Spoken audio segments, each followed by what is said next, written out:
Bonjour à tous, bonjour à toutes. Euh, Bienvenue à cette session Zindoc autour de la facture électronique. Je m'appelle Emmanuel Deveau. Excusez-moi, il y a des petites choses qui apparaissent à l'écran. Et je suis accompagné aujourd'hui de Christophe. Bonjour Christophe. Bonjour Emmanuel, bonjour à tous. Christophe Peruggi, connu mondialement pour ses compétences autour de Zindoc, qui nous accompagne au quotidien. Merci. Voilà, oui, il faut toujours en rajouter un petit peu, Christophe. Donc, bienvenue à toi, Christophe. Donc, Christophe est notre interlocuteur Zindoc et c'est lui qui va nous parler aujourd'hui de Zindoc et de la facture électronique. Et puis, nous sommes également avec Olivier et Lucie qui participeront, Lucie ayant organisé la session et Olivier étant un de nos consultants autour de Zindoc. Bonjour à tous les deux. Il est 10h33, on va pouvoir tranquillement commencer cette session. Alors, vous aurez remarqué que vos micros sont coupés pour le moment. Vous êtes assez nombreux, donc il est préférable effectivement pour nous de pouvoir couper vos micros. Si vous avez besoin d'interagir, si vous avez besoin de poser des questions, n'hésitez pas à le faire dans la zone de chat ou de conversation. Et on tâchera d'y répondre le mieux possible par rapport à cette notion de facture électronique, sachant qu'on va avoir deux parties dans la session qui va à peu près durer 1 heure. On va avoir une partie purement sur la facture électronique, sur la gestion de cette facture électronique au sein de la solution Zindoc. Et puis pour les gens qui ne connaissent pas Zindoc en tant que tel, on va avoir une deuxième partie plutôt centré sur les fonctionnalités principales de Zindoc et notamment la dématérialisation des factures fournisseurs et des workflows de validation. Voilà. Donc deux parties, 1/2 heure à peu près chacune. On fera une pause au bout de 30 minutes. Si vous avez des questions particulières sur la facture électronique et sur Zindoc, on vous laissera les poser. Et puis ensuite, on ira sur une deuxième partie plutôt plus généraliste avec Christophe sur la présentation des fonctionnalités standards de Zindoc en dehors de la facture électronique. Voilà, eh bien, écoutez, je pense qu'on a fait le tour sur cette introduction. Ce que je voulais vous dire par rapport à Graph, c'est que nous sommes devenus un groupe aujourd'hui, hein, on s'appelle désormais Groupe Graph, puisque, comme vous le voyez à l'écran, nous avons désormais plusieurs entités qui se rattachent à notre groupe. Vous nous connaissez certainement en tant que Graph. Vous connaissez peut-être aussi la structure ATI, peut-être êtes-vous client également ATI. Donc ATI nous a rejoint en octobre 2024, donc il y a maintenant 1 an. Ce sont des cousins vendéens. Ils ont une activité plutôt orientée historiquement vers Sedge et vers Silay. C'est une structure de 6-7 personnes aujourd'hui, donc présente sur Saint-Gilles, qui a notamment une très forte expertise sur Silay, sur la paye, sur l'internalisation comme Graph, mais également sur l'externalisation. Voilà, donc c'est un complément aujourd'hui qui vient, je dirais, conforter notre offre de paye internalisée ou externalisée, sachant que nos cousins vendéens font également du Sedge comme nous, et puis également du Zindoc, puisqu'ils ont installé plusieurs de leurs clients. Donc là, on est dans le cadre, je dirais, de logiciel standard. Depuis juillet 25, on a également une nouvelle structure qui est revenue rejoindre le groupe, qui s'appelle Arociel, qui ne fait uniquement que du développement sur mesure. Alors, ils font aussi un petit peu d'infra, de matériel, d'hébergement, un petit peu de revente de logiciels, mais principalement à 90%, ce sont des gens qui développent sur mesure du système d'information. Donc ça veut dire que demain, si vous avez un besoin important, spécifique, au sein de votre société, Arociel est capable d'y répondre en lien, bien évidemment, avec les autres sociétés du groupe. Voilà, donc c'est tout l'intérêt aujourd'hui du groupe Graph, c'est qu'on est capable de faire du système d'information standard et sur mesure. Voilà globalement, vous nous connaissez pour ça, hein, l'ensemble des briques et l'ensemble des modules de votre système d'information que l'on est capable d'adresser. On parle de gestion comptable et financière, on parle de la partie ERP, gestion commerciale, gestion de production, ou bien gestion à l'affaire, ou bien bâtiment. Nous avons une offre désormais bâtiment assez intéressante qui s'appelle Optime. Donc je vous invite à nous contacter si vous avez des besoins en la matière. Et puis toujours une gestion de production, notamment chez Sedge, qui est fortement intéressante. Donc évidemment, tous les besoins également autour de la BI que l'on adresse, tous les besoins de connecteurs. On parle également évidemment de GED et Zindoc est une des offres qui peut répondre bien évidemment à cet aspect-là. En termes de chiffres, aujourd'hui, le groupe Graph, ça représente 7 millions d'euros de chiffre d'affaires, à peu près 1000 clients, une cinquantaine de collaborateurs répartis sur les différents sites. Donc historique de Graph, Nantes étant le siège, Rennes, Mayenne et Vannes, et puis les deux sites ATI en Vendée. à Saint-Gilles, et puis à Rossiel, au Mans, qui nous rapproche lentement mais tranquillement de Paris. Voilà. Alors il faut savoir que certains de nos clients ne sont pas forcément en Bretagne, Pays de la Loire. Il y a de plus en plus de clients qui viennent nous chercher depuis Paris, depuis le sud de la France, depuis l'Est. On a maintenant, désormais, depuis plusieurs années, plusieurs clients qui ne sont pas forcément dans notre région d'origine. Et c'est pas un problème et c'est très bien comme ça. Voilà l'historique de Graph. Donc, historiquement, vous nous connaissez certainement peut-être pour Sedge et pour EBP, qui sont les deux éditeurs historiques chez nous, depuis 25 ans et depuis plus de 15 ans maintenant, avec ces deux éditeurs majeurs. Et puis petit à petit, on a pris d'autres offres avec notamment les aspects hébergement et matériel avec le rachat de BIM en 2019 avec Dominique. Et puis les offres bâtiments autour d'Optime, de Lucas, de Silae qui sont venus rejoindre notre catalogue. Et puis à Rossiel en 2025, comme vous le voyez sur l'écran. Et le dernier né étant Penny Lane, un logiciel de gestion comptable et financière, une plateforme assez intéressante, totalement intégrée dont on pourra reparler si vous le souhaitez ultérieurement. Voilà aujourd'hui désormais l'ensemble des marques que nous proposons. Donc si vous avez un projet sur ces marques-là, n'hésitez pas à nous interroger, à venir nous challenger un petit peu sur ces offres-là, que ce soit pour du Sedge, EBP, Zindog bien évidemment, partenaire majeur aujourd'hui, Optime, Silae, Pennylane, Lucas et Microsoft, qui nous permettent aujourd'hui d'adresser le système d'information avec des briques standards et en complément, bien évidemment, avec un Carrossiel sur l'aspect spécifique. Voilà, j'en ai terminé pour ma petite présentation. Je vais arrêter le partage et je vais passer désormais la parole à Christophe pour qu'on puisse aborder le sujet de la facture électronique dans Indoc. On t'écoute. Merci Emmanuel. Bonjour à tous. Donc, effectivement, comme vous l'annoncez Emmanuel, le but de ce webinaire, c'est de vous informer comment Zindoc accompagne les entreprises en partenariat avec le groupe Graph pour répondre aux exigences de la facture électronique. Alors, je vais d'abord, dans un premier temps, vous présenter la société qui nous sommes, faire un point sur ces enjeux de facture électronique, présenter notre offre au travers d'une démo, au travers de notre modèle économique. Et surtout, comme vous l'annoncez, Emmanuel, ça va être un échange au travers des questions posées dans la conversation voilà, pour donner le maximum de réponses. Cette facture électronique, il y a encore beaucoup de questions qui se posent sur la partie, on va dire, invoicing. Aujourd'hui, c'est plutôt relativement clair. C'est la partie reporting aujourd'hui. On a encore beaucoup de questions de notre côté à se poser et à poser également à la DGFiP. Alors, ce que je vais faire, je vais partager mon écran. On va commencer donc par la présentation. Est-ce que vous voyez mon écran? C'est bon? Ça marche, Oui, c'est c'est bon. parti? C'est bon? C'est bon. Hop, je vais fermer ici. Donc nous, Sagesse Informatique, ça fait 25 ans qu'on accompagne les entreprises maintenant avec deux métiers. Notre atelier de numérisation professionnelle, le Scan Center. Les entreprises nous confient leurs archives papier. On les numérise, on les met à disposition sur une clé USB, un disque dur ou directement sur un serveur. Le but, c'est de sécuriser, pérenniser le patrimoine documentaire de l'entreprise. Le document papier, il peut être brûlé, inondé, perdu, ou même l'information peut s'effacer sur le document. Voilà, donc ça permet de pérenniser ce document papier au travers, en le rendant numérique. Notre deuxième activité, éditeur de logiciels, avec notre solution donc Zindoc, solution d'archivage, de dématérialisation, d'automatisation des process, de validation, de contrôle.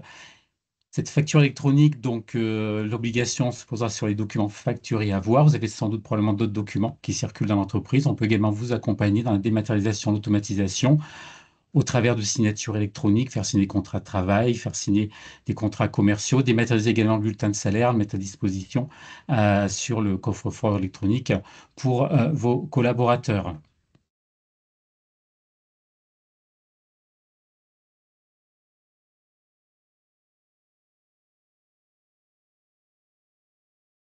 Aujourd'hui, Sagesse Informatique Zindoc, c'est 15 000 clients, 500 000 utilisateurs, 200 collaborateurs. La moitié de nos équipes sont consacrées à la recherche et développement, au support également de la solution qui évolue en fonction de la législation. Chorus Pro, il y a quelques années, la facture électronique à partir de 2026, également en fonction des technologies disponibles sur le marché. On a intégré depuis le 1er janvier de l'intelligence artificielle dans Zindoc pour favoriser la reconnaissance des factures fournisseurs, factures clients, notes de frais, les classer beaucoup plus facilement et beaucoup plus rapidement. C'est une IA qu'on a développée en interne, une IA maison hébergée sur nos serveurs et en un logiciel, une solution 100% française. On est aussi une solution jet de bas carbone. On fait notre bilan carbone tous les ans et en fonction du CO2 que l'on a émis, on va compenser en plantant des arbres en partenariat avec le programme Écoterie. Et j'en profite, hein, comme je sais qu'on a des clients utilisateurs à ce webinaire, n'hésitez pas à faire la demande de votre badge bas carbone sur notre site, notre programme ZinPlanet. Je mettrai le lien dans la conversation. Je vais passer à la partie LFE maintenant, donc brièvement rappeler hein, les enjeux, quelles sont les exigences. Donc, ce calendrier, effectivement, a été confirmé cet été donc, par la DGFiP.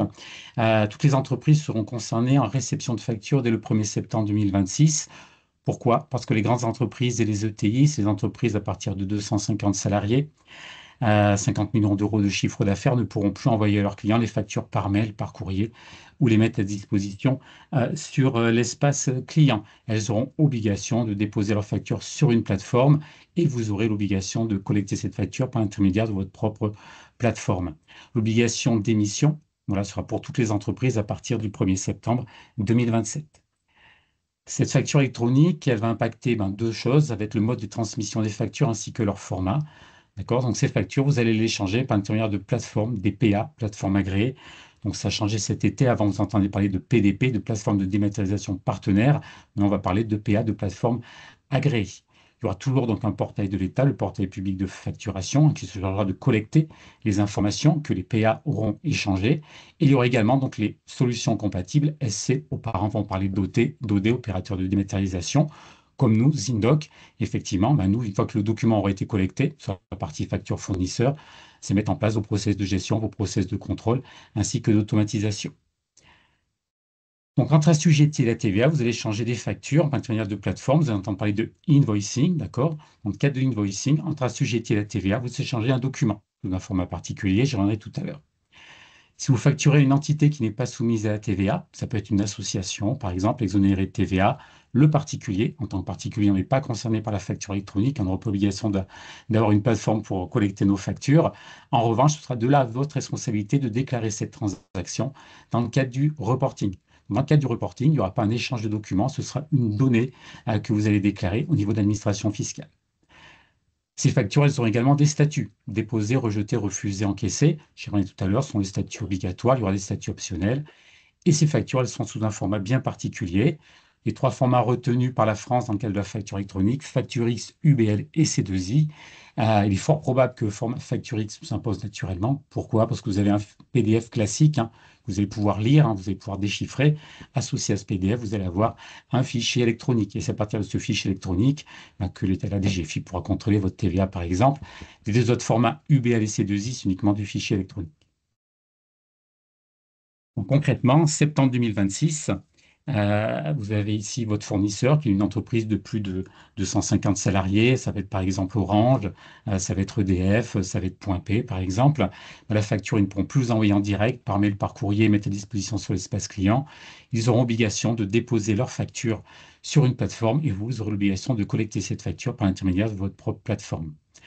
L'État donc aura bien un portail, le portail public de facturation. Ce portail servira de concentrateur de données.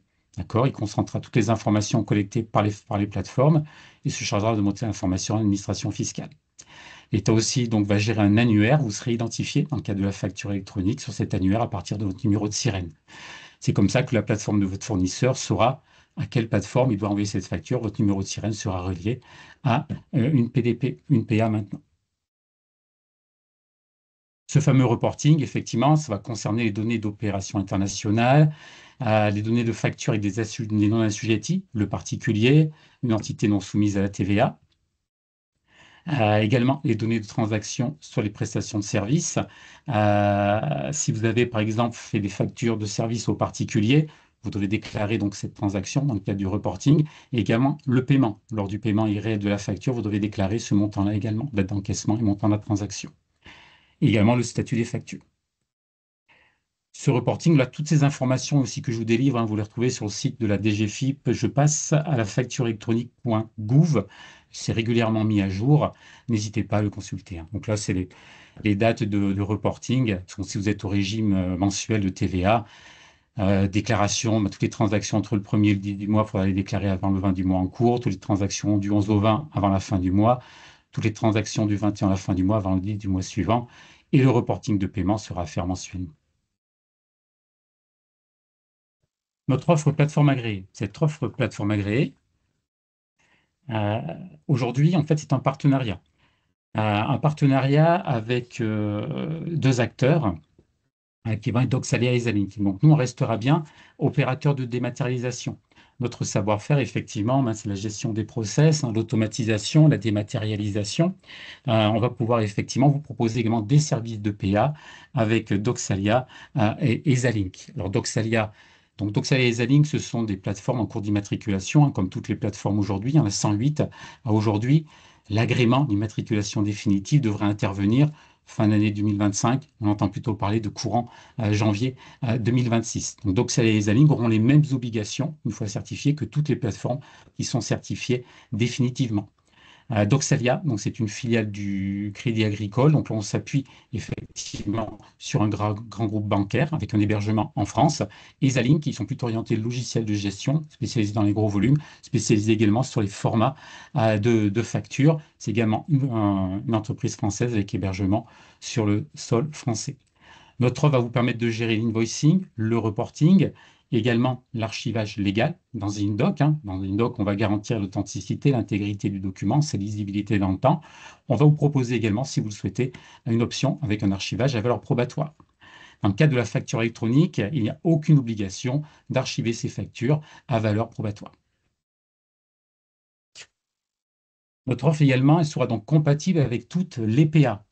Vous allez avoir votre banque qui va vous proposer des offres de PA, peut-être votre cabinet comptable. Si demain vous faites le choix d'une PA qui n'est pas Doxalia Exalink, on pourra connecter Zindoc avec la PA de votre choix. Toutes les PA qui seront certifiées, immatriculées définitivement, on pourra connecter Zindoc à cette PA pour collecter les factures de vos fournisseurs dans un premier temps et pourquoi pas ensuite émettre. On va bien gérer tous les formats retenus dans le cadre de la facture électronique, format facture X, UBL et C2I. On va pouvoir gérer également tous les cas d'usage. Donc, il y a les cas d'usage, on va dire particuliers, c'est la gestion des notes de frais, la gestion des factures, si vous faites appel à un maître d'œuvre, par exemple. Il y en a 37 identifiés aujourd'hui par la DGFiP. On saura gérer tous ces cas-là. On saura gérer tous les statuts du cycle de vie, les statuts obligatoires ainsi que les statuts optionnels recommandés. Et on gérera également le e-reporting. Comment ça va se passer concrètement à partir de septembre 2026? Septembre 2026, vous serez sans doute concerné uniquement sur la partie fournisseur en réception de facture. Vous allez voir ici votre vendeur, c'est votre fournisseur, d'accord, qui va lui émettre une facture. Il va émettre une facture par l'intermédiaire de sa PA, on va appeler PA émettrice, donc c'est la PA de votre fournisseur, la PA du vendeur. Cette PA va mettre en place des contrôles fonctionnels. En fait, elle va contrôler si la facture est au bon format, s'il y a bien toutes les informations sur la facture, s'il y a bien le numéro de sirène, par exemple. Donc là, on est vraiment en contrôle sur la forme de la facture. Si la facture est conforme, elle aura le statut déposé. Cette facture a le statut déposé, d'accord, la PA réceptrice, la PA du client, la PA que vous aurez choisie, d'accord, sera informée que votre fournisseur vous a déposé une facture. Cette PA pourrait également rejeter cette facture. S'il y a un problème sur cette facture-là, il manque le numéro de sirène, il aura le statut rejeté.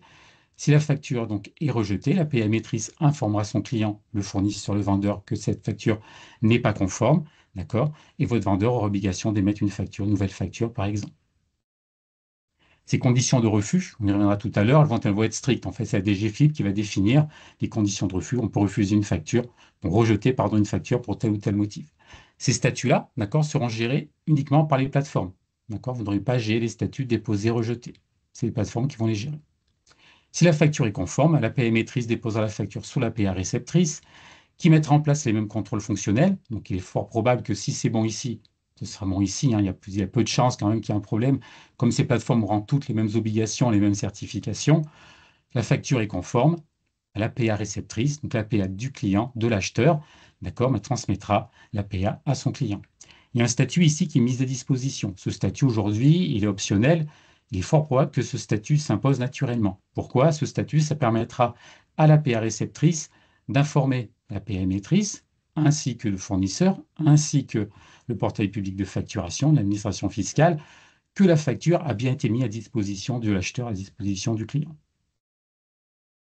Une fois que c'est arrivé chez l'acheteur, ensuite, tous ces statuts-là, c'est les phases de traitement. Ces statuts-là, donc, c'est l'acheteur qui va recevoir la facture, qui aura le choix ou pas de traiter la facture avec ces statuts. Le seul statut obligatoire, quand on reçoit une facture, en cas de la facture fournisseur, et c'est probablement à partir de septembre 2026, c'est le premier cas auquel vous allez être confronté en réception de facture, vous avez possibilité de refuser cette facture. Donc, ces conditions de refus également devront être bien précisées par la DGFiP. Ce sera une des conditions strictes. Par exemple, une erreur de calcul. Vous avez reçu une facture, quantité 5, montant hors taxe 10 et montant total de la facture 20 euros. Une erreur sur la forme de la facture. Vous allez pouvoir refuser cette facture. Vous refusez cette facture, vous informerez votre PA réceptrice que vous avez refusé cette facture avec les conditions de refus, qui informera la PA émettrice, qui informera également le vendeur. D'accord? Donc, ce qui est prévu aujourd'hui, c'est que le vendeur puisse faire, par exemple, un avoir interne pour annuler cette facture ou une facture rectificative. Ça va mériter effectivement quelques précisions de la part de l'administration fiscale. Une fois que j'ai refusé une facture, quelles sont les actions que chacun doit faire? Les statuts ensuite, ici, vous voyez, qui sont en bleu, ben, ce sont des statuts optionnels. Vous avez possibilité, par exemple, si vous voulez indiquer que vous avez bien reçu cette facture, que vous l'avez pris en charge, c'est juste indiquer à votre fournisseur, au vendeur que vous avez pris en charge cette facture, vous avez possibilité de le faire. Je l'ai pris en charge, mais ça ne veut pas dire que j'ai validé cette facture. D'accord? Cette facture, ensuite, je vais pouvoir l'approuver. Approuver, j'ai bien approuvé la facture, l'approuver partiellement, la mettre en litige, par exemple. Compléter suspendu. Vous recevez une facture, vous avez demandé à votre fournisseur qui vous envoie en plus de cette facture une pièce complémentaire. À savoir que les pièces complémentaires ne passeront pas par les PA. Par les PA ne passeront bien que les factures et des avoirs. Il vous manque un bon de livraison, d'accord? Donc vous demandez à votre fournisseur le BL correspondant, par exemple, à cette facture. Il vous envoie le BL, vous avez suspendu cette facture, vous mettez en statut complété, par exemple.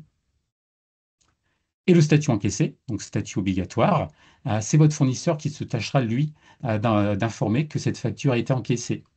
Ce statut encaissé, il n'est obligatoire que pour les transactions pour la TVA sur les encaissements. D'accord? Si vous êtes sur la TVA sur les débits, c'est que le fournisseur n'aura pas obligation de renseigner ce statut encaissé. Voici donc tous les statuts qui ont été retenus donc, par les DGFiP avec un détail par statut, les statuts de transmission, les statuts de traitement. Concrètement, ça va se passer comment dans Zindoc? Septembre 2026, vous avez un fournisseur, d'accord, qui va mettre sa facture sur sa PA, sur la PA de son choix, d'accord. Donc la PA de votre fournisseur mettra en place les contrôles fonctionnels. Si la facture est conforme, elle aura le statut déposé. Elle déposera la facture sur la PA que vous aurez choisie, Doxalia, Exalink ou la PA de votre choix, qui mettra en place les mêmes contrôles. Et nous, Indoc, d'accord, là on est ici, c'est-à-dire qu'on va collecter cette facture par la PA que vous aurez choisie. Et pour vous, donc pour les clients déjà utilisateurs, ça commencera d'un document à glacer. Vous n'aurez aucune action à faire sur les PA. D'accord? Vous ne mettrez pas les mains dans Doxalia, Exalink ou la PA de votre choix. Les factures, comme aujourd'hui, vous recevez des factures par mail, les factures par courrier, ça arrive d'un document à classer. Vos factures PA arriveront d'un document à classer. Vous refusez une facture, vous refusez la facture dans Zindoc. Le statut remontera automatiquement à la PA de votre choix qui informera votre fournisseur que vous avez refusé une facture. Sur la partie sortante également, si vous avez intérêt à émettre vos factures avec Zindoc, on pourra déposer vos factures clients par l'intermédiaire de la PA de votre choix, qui déposera sur la PA de votre client. Votre client refuse la facture, vous serez informé que votre client a refusé la facture par l'intermédiaire des PA et pourquoi il a refusé cette facture-là. La plateforme que vous aurez choisie, d'accord, permettra effectivement de concentrer les informations, d'envoyer l'information au portail public de facturation. Il y aura toujours Chorus Pro, d'accord? Donc Chorus Pro, vous pouvez toujours déposer les factures directement depuis Zindoc sur Chorus Pro. Il est fort probable que dans le cas d'une maîtrise d'œuvre avec un maître d'ouvrage qui est une collectivité, que les factures soient validées par le maître d'œuvre par l'intermédiaire de sa propre PA, qui ensuite soit déposée directement sur Chorus Pro. Donc c'est pour ça qu'il est fort probable que les plateformes, c'est déjà prévu effectivement dans l'agrément, dans l'immatriculation, dans la norme AFNOR, que les plateformes également puissent se connecter directement à Chorus Pro. On va passer à la partie démo maintenant, montrer comment ça va fonctionner. Alors, comme vous avez dit à Emmanuel tout à l'heure, cette première démo, ça va être pour les clients déjà utilisateurs Zindoc. Ça va être de vous montrer aujourd'hui, vous utilisez Zindoc dans la partie validation, vous voyez des probablement des factures, vous montrer demain comment ça va se passer dans le cadre de la facture électronique. Donc, je vais repartager mon écran. Est-ce que vous voyez toujours mon écran avec écrit nouveau un tableau de bord qui vous ressemble?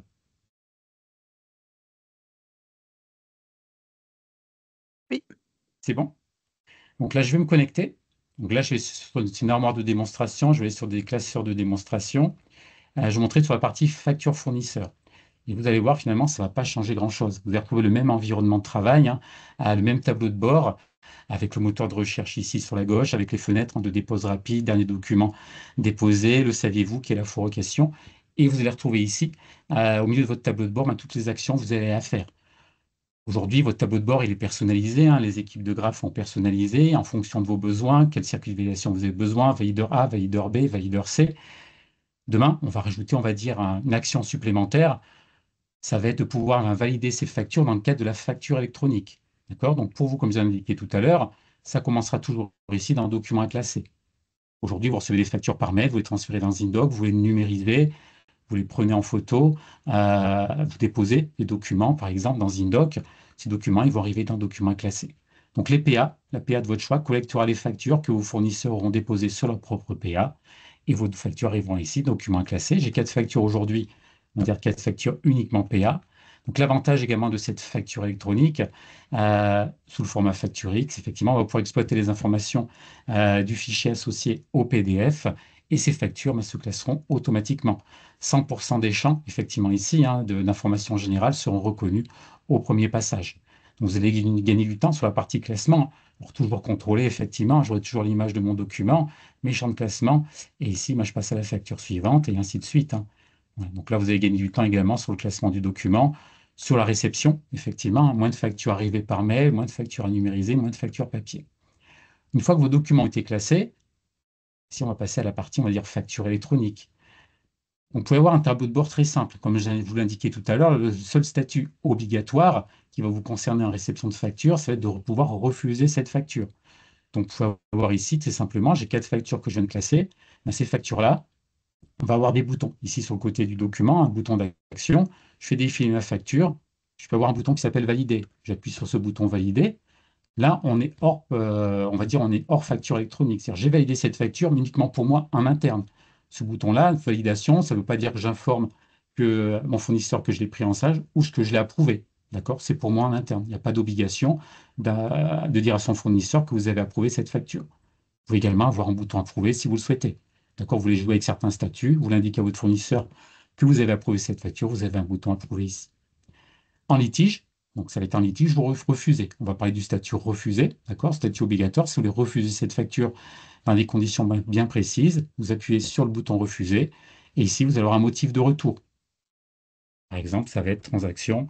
Alors, ces motifs-là de retour pour le statut refusé vont être déterminés donc, par la DGFiP, hein. Ce sera une liste stricte, transaction inconnue, par exemple. Je valide. Le statut va remonter par l'intermédiaire de l'APA que vous aurez choisi, qui informera l'APA de votre fournisseur que vous avez refusé cette facture. Statut optionnel ou statut litige.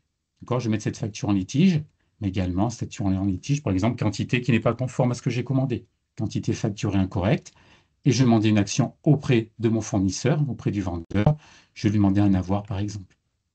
Et pour vous en interne, vous allez pouvoir mettre également une information ici, hein. D'accord? Vous validez cette facture, votre fournisseur sera averti par l'intermédiaire des PA que vous avez mis cette facture en litige, le motif du refus, d'accord? Et vous passez ensuite à la facture suivante que vous mettez en litige, par exemple, pour un tout autre motif. J'ai validé les factures, mais une fois que ma facture qui a été validée, on peut imaginer qu'elle passe à un valideur suivant. Vous allez pouvoir également la gérer en comptabilité, automatiser la comptabilité, par exemple. Et vous allez pouvoir identifier sur votre tableau de bord toutes les factures que vous avez mis en litige. Donc, vous pouvez avoir un tableau de bord très simple, hein. Alors, j'ai mis 3 factures en litige, mais pour des motifs différents. Je vais pouvoir les retrouver ici sur mes factures. Automatiquement, il y a des champs de classement qui sont mis à jour, mis en litige par l'acheteur, transaction inconnue, mis en litige, quantité facturée incorrecte, et puis là, un statut haute, par exemple. Donc, on va assurer la traçabilité, effectivement. Vous voyez sur le document également, il y a un tampon litige qui s'est apposé. Ça peut être un tampon approuvé, ça peut être un tampon refusé. Voilà, on va pouvoir assurer la traçabilité également sur le document ainsi que sur votre tableau de bord. Donc, il faut avoir un tableau de bord très simple, hein, comme finalement votre seule responsabilité au niveau des statuts, c'est de pouvoir refuser une facture. Vous pouvez avoir un tableau de bord, si vous le souhaitez, beaucoup plus précis. Là, je vais changer de classeur. Un tableau de bord beaucoup plus précis, où là, on peut mettre, si vous le souhaitez, tous les statuts. D'accord? Donc, les statuts, on va dire, de transmission, par exemple, hein, validation PA, par exemple, hein, si vous avez, par exemple, refusé une facture, et tous les statuts de traitement. toutes les factures que vous avez, par exemple, vous l'indiquez à votre fournisseur, vous avez pris en charge cette facture-là, que vous l'avez approuvée, vous l'avez approuvée partiellement, vous l'avez mis en litige, vous l'avez mis suspendu, ou vous l'avez complété. Voilà. On va pouvoir faire apparaître tous ces statuts s'il y a besoin. C'est vraiment la personnalisation, c'est de quoi vous avez besoin, et c'est également évolutif. Peut-être qu'au départ, vous allez commencer sur un tableau de bord finalement très simple, mais peut-être qu'en fonction effectivement de certains de vos fournisseurs, vous allez avoir besoin, par exemple, avec un fournisseur, vous demandez des pièces complémentaires, vous allez avoir besoin de gérer les statuts suspendus et complétés. Ça, c'est tout à fait possible. C'est l'avantage de la solution, voilà, c'est cette personnalisation, ce qu'a toujours fait Zindoc, hein, s'adapter en fonction du process de gestion d'entreprise et également en fonction des utilisateurs, de quoi vous avez besoin. Là, on est sur la partie fournisseur, sur la partie client. Donc, si vous avez un intérêt effectivement à émettre vos factures clients avec Zindoc, ce sera exactement la même chose pour avoir un tableau de bord très simple, un tableau de bord très simple dans lequel vous allez retrouver les suivis de traitement, c'est-à-dire toutes les factures que vous avez échangées par l'intermédiaire des PA. Donc, dedans, j'ai deux factures sur lesquelles j'ai eu un problème. Je pourrais les identifier ici. Par exemple, elle était suspendue par l'acheteur, justificatif absent ou insuffisant. J'aurai toutes ces informations-là qui seront dans des champs de classement. Et vous aurez un tableau de bord finalement relativement simple. Et également les statuts au niveau des plateformes agréées. Cette facture a été rejetée par la PA émettrice, par exemple. Et sur la partie client, comme sur la partie fournisseur, si vous voulez avoir un tableau de bord beaucoup plus, on va dire, précis, on va pouvoir faire apparaître également, si vous le souhaitez, tous les statuts de traitement, également les statuts de transmission. D'accord? Ici, vous avez sur votre tableau de bord toutes les factures qui ont été transmises à la PA réceptrice, toutes celles qui ont été reçues, toutes celles qui ont été en erreur, par exemple, également, sous traitement. Donc là, c'est les statuts qui seront mis à jour par vos clients. Par exemple, ici, vous avez une facture qui a été suspendue par l'acheteur. Suspendue par l'acheteur, vous demandez une pièce complémentaire, vous l'envoyez par mail depuis Zindoc, cette pièce complémentaire. Cette pièce complémentaire ne passera pas par les plateformes agréées. Votre client, l'acheteur, va ensuite, s'il souhaite jouer avec les statuts, cette facture suspendue va la passer en complété. Encore faut-il qu'il le fasse. C'est pour ça qu'avoir effectivement un tableau de bord avec tous ces statuts, ça va être à définir. Qu'est-ce qui est pertinent pour vous? Que je peux très bien mettre, votre client peut très bien mettre X facture en statut suspendu. Si derrière, il ne fait pas l'action de les passer en complété, ben pour vous, cette facture, elle sera toujours ici en suspendu. Et ce tableau de bord va se mettre à jour, donc avec des tâches de fond, donc régulièrement, à préciser, tâches de fond régulièrement, les statuts changeront, sinon vous aurez ici un bouton d'action. En appuyant sur ce bouton-là, hop, les statuts se mettront à jour, suspendus par l'acheteur. Si votre client l'a identifié comme complété, cette facture suspendue passera en complété par l'acheteur. Voilà concernant la facture électronique. Je te propose, Christophe, qu'on passe à la partie maintenant présentation fonctionnelle de Zindoc de façon plus classique. Plus classique, effectivement. Donc, je vais repartager mon écran. Hop, et là, je suis sur la page de connexion de la solution. Voilà, donc Parfait. Zindoc, on est sur un logiciel en mode hébergé, en mode SaaS. On a juste besoin d'une connexion Internet. Il n'y a pas d'installation faite sur des postes de travail. Donc, logiciel français, hébergement sur le sol français, deux data centers géographiquement distants l'un de l'autre. L'avantage d'être hébergé sur le sol français, c'est que vous êtes bien le seul propriétaire de vos documents. On ne revend pas vos documents. On ne revend pas vos données. Solution sécurisée. Vous avez un cadenas ici qui vous indique que vous avez une condition de sécurité, que votre site de banque en ligne. La solution à utilisateur est limitée. Donc, le modèle de facturation de Zindoc, ce n'est pas une licence par utilisateur, autant d'utilisateurs que vous le souhaitez. Chaque utilisateur a son identifiant mot de passe. Une fois qu'on se connecte avec son identifiant mot de passe, vous imaginez Zindoc comme une armoire archive. Vous ouvrez votre armoire et vous allez pouvoir accéder à vos classeurs. Donc, une fois que je me suis connecté, j'arrive sur mon espace de travail. Vos classeurs, vous les retrouvez ici. Vous voyez, ici, il s'appelle fournisseur, fournisseur avancé, fournisseur PA, c'est une armoire de démonstration. L'avantage de la solution, c'est sa personnalisation. Ces classeurs, vous allez pouvoir les nommer comme vous le souhaitez. Facture fournisseur, facture d'achat, mettre autant de sociétés que vous le souhaitez. Ça peut être effectivement les sociétés d'exploitation, sociétés commerciales, facture fournisseur, société A, des SCI, des holdings. Les SCI, si vous émettez des factures, 12 factures de loyer par an avec de la TVA, la SCI est concernée par la facture électronique également. Donc, toutes ces entités, effectivement, qui parfois gravitent autour d'une société commerciale, vous allez pouvoir les intégrer dans une seule armoire Zindoc. Les utilisateurs sont limités, mais les droits ne sont pas illimités. C'est-à-dire qu'en tant qu'utilisateur, vous accédez bien uniquement aux classeurs auxquels vous avez droit d'accéder. D'accord? Je suis un utilisateur, j'accède, je ne traite que les factures fournisseurs de la société commerciale. Quand je me connecterai, j'aurai ici qu'un seul classeur, facture fournisseur. Je ne verrai pas les classeurs SI Holding si je ne dois pas les voir. Donc, dans chaque classeur, tel que je montrais tout à l'heure, hein, tous les classeurs sont organisés de la même façon. C'est votre espace de travail, votre tableau de bord, hein, avec ici toutes les actions que j'ai à faire, le moteur de recherche, et ici des fenêtres, donc dépôt rapide de documents, hein. Donc ça, pour les nouveaux, enfin pour les utilisateurs, c'est tout nouveau. Auparavant, on devait cliquer ici pour aller chercher la fenêtre de dépose rapide, elle est mise directement ici sur le tableau de bord. Donc vous pouvez cliquer ici, aller chercher un document, et puis le faire glisser pour le déposer, par exemple. On dépose également par mail, on transfère des mails dans InDoc avec des règles de transfert par exemple. Vous pouvez numériser depuis l'application smartphone pour gérer la note de frais également. Donc, ce que je vous montre sur mon PC ici, c'est la même chose également sur l'application smartphone. Depuis n'importe quel outil, hein. Vous êtes sur Word, Excel, sur un outil de gestion, vous pouvez imprimer vers InDoc pour déposer un document directement dans la solution. Fenêtre dernier document déposé, c'est un visuel sur les 3 derniers documents qui ont été déposés dans la solution. Et le saviez-vous, c'est une sorte de foire aux questions. Ici, donc, votre tableau de bord, vous avez 246 documents, c'est tous vos documents. Dans un classeur fournisseur, vous allez pouvoir déposer d'autres documents, des bons de livraison, des bons de commande, des contrats également avec vos fournisseurs pour éviter une tacite reconduction. Vous déposez un contrat, vous renseignez la date d'échéance du contrat, 31 décembre 2025, et on va vous alerter sur votre tableau de bord, une alerte par mail également, que ce contrat arrive à échéance dans 3 mois ou que ce contrat, la date d'échéance, est dépassée. Mon tableau de bord, ici, oui, j'ai 246 documents, mais je peux déjà faire du tri, filtrer. Alors, de la date la plus ancienne à la date la plus récente, par type de document. Je veux que mes bons de commande. J'ai mes bons de commande, j'ai en face tous mes bons de commande par fournisseur. Ça peut être également un tri alphabétique par fournisseur. Je veux tout le dossier de mon fournisseur d'elle. Et là, je retrouve mes factures, mes bons de commande. Des montants TTC également, du plus petit montant au plus gros montant. De la date d'échéance de la plus ancienne à la plus récente. Et sur la gauche, oui, c'est le moteur de recherche. Ici, vous allez pouvoir, effectivement, mes 247 documents, j'ai besoin de les filtrer, de faire des recherches beaucoup plus précises.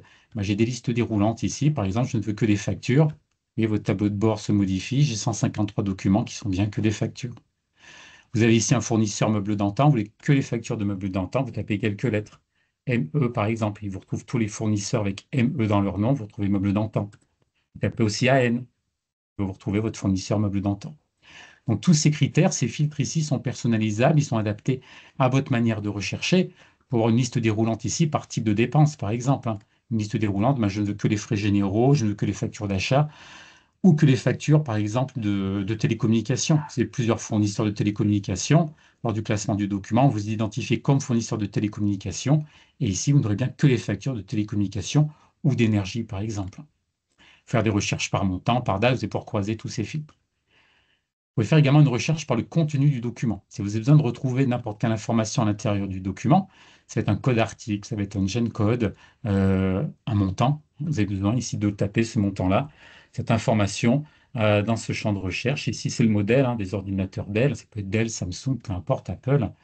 Et Zindoc va vous retrouver dans 247 documents. Vous allez retrouver 78 documents. Vous cliquez ici, il va vous retrouver l'information que vous recherchez à la bonne page et surligné. Vous retrouvez ici le modèle. Voilà comment on recherche dans Zindoc, filtre personnalisable et par le contenu du document. Et tous ces filtres, ce contenu, vous pouvez le croiser pour retrouver l'information facilement et rapidement.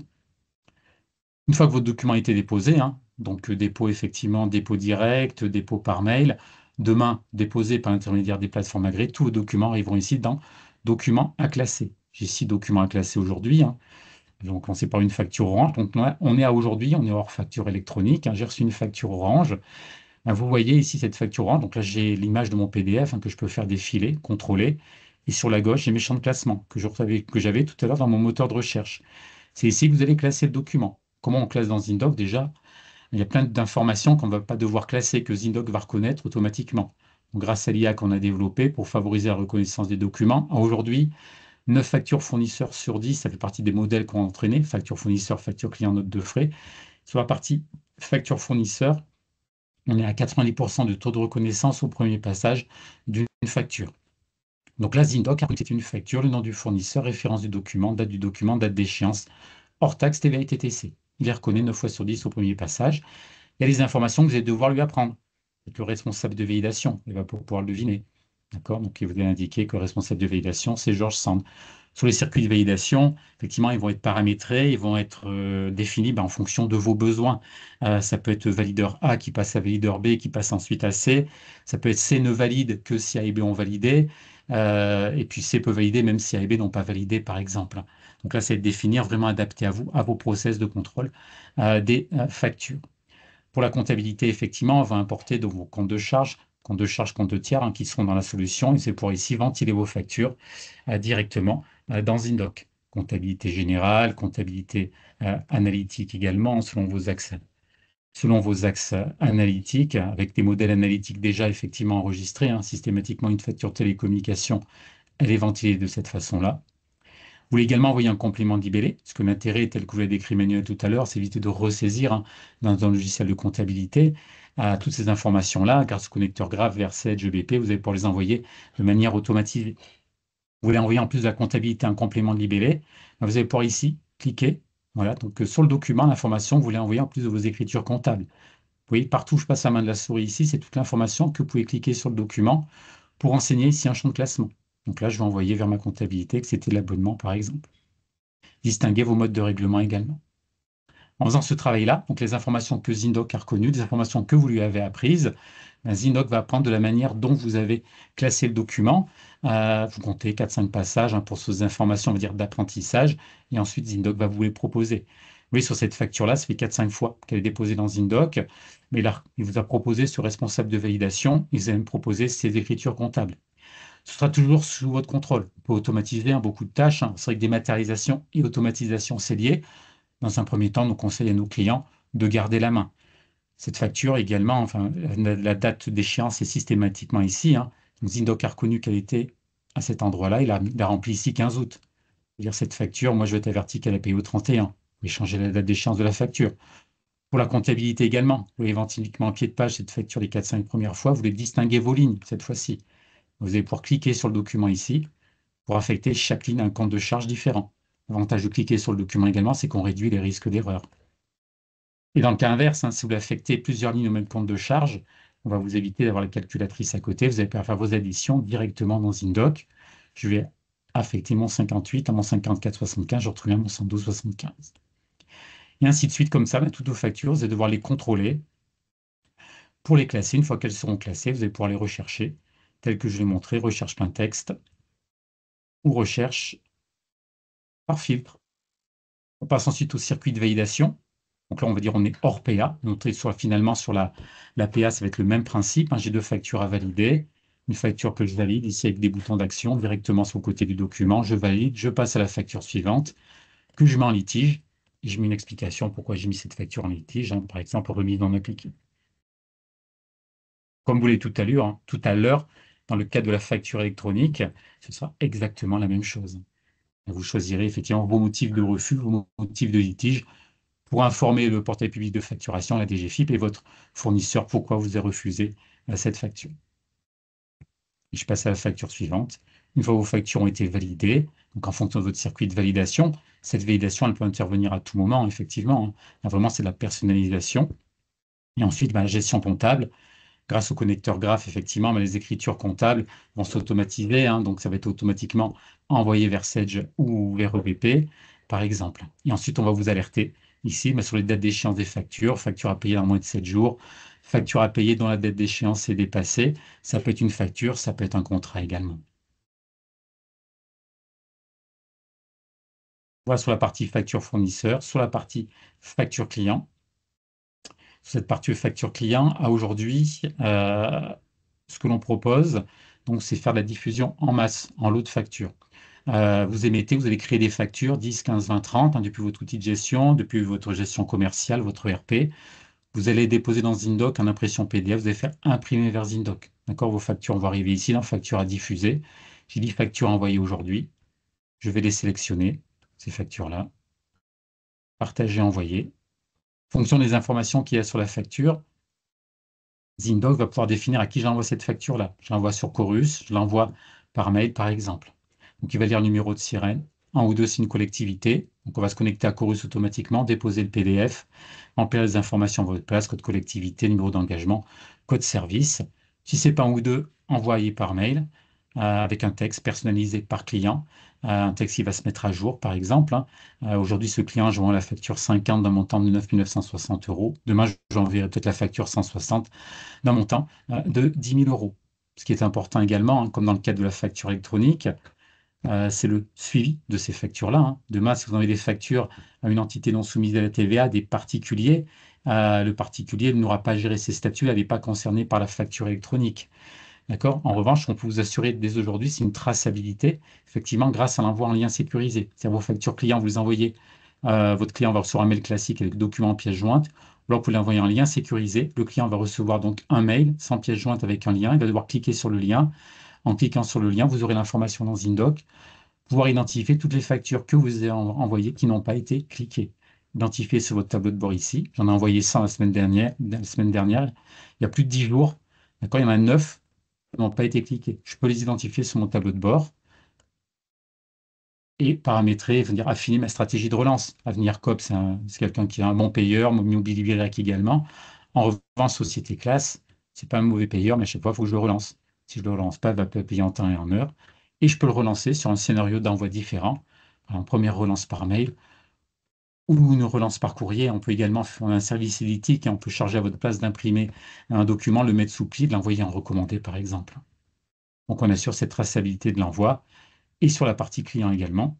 Vous avez les mêmes fonctionnalités que sur la partie fournisseur, vous permettent effectivement de retrouver tout le dossier de votre client, par exemple. Je veux retrouver que des factures, vous avez bien toutes vos factures sur une période donnée, par exemple, ou tout le dossier de votre client. Bon, j'ai tout le dossier de mon client meuble dans le temps, par exemple. Moi, je retrouve tout son dossier, j'ai ses devis, j'ai ses factures, par exemple. Et également faire de la recherche plein texte, retrouver de l'information, un code article, une référence que vous avez facturé à votre client. On peut également vous accompagner sur tout type de documents, hein. Ça va être par exemple gérer les dossiers de vos collaborateurs, hein. Vous embauchez un nouveau collaborateur, vous demandez des pièces à l'embauche, sa carte d'identité. Ça va être également son permis de conduire, des attestations, des formations. Et vous aurez ici donc toutes ces pièces, vous allez les déposer dans ZinDoc, hein, par mail, vous allez les numériser, les prendre en photo et ils seront classés donc par collaborateur. Il y a générer des dates d'alerte, hein, des alertes sur ces documents-là, vous informer que telle ou telle formation arrive échéance. Vous aurez l'information sur votre tableau de bord ici, hein, tous les documents dans la lettre de rappel est dépassé par exemple. Et toutes ces alertes également peuvent arriver sur votre boîte mail. Vous recevez un mail à chaque fois qu'il y a un document avec une échéance particulière, ou ça peut être une liste de rappels. Tous les lundis matin à 9 heures, tous les vendredis à 14 heures, je reçois un mail avec tous les documents sur lesquels j'ai une action à faire.